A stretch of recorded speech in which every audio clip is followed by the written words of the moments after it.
At ito naman ang mga pamahiin dito sa Colombia na magbibigay swerte. Kaya sa tingin ko walang gaanong naghihirap dito. Una, kailangan magsuot ng yellow underwear.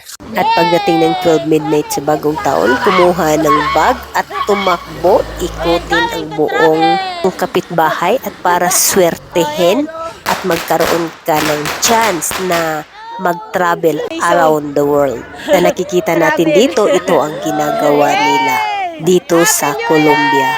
Pwede din natin itong subukan dahil wala namang mawawala kung itry natin. Dahil ang pagkakaroon ng travel or holiday, it's a very good opportunity sa ating buhay. Just to unwind ourselves, stress-free, to relax. Wala tayong iisipin kung hindi ang ating sarili lang na mag-enjoy. Kaya sa mga ganitong pagkakataon ay pagkaloob sa atin ni God, it's a blessing for us. Sa tingin ko din karamihan dito sa Colombia, yung mga tao dito is mahilig talaga silang mag-travel. Kaya wini-wish nila taon-taon magkaroon ng maraming chance, blessing, good luck para makapag-travel pa sila ng marami.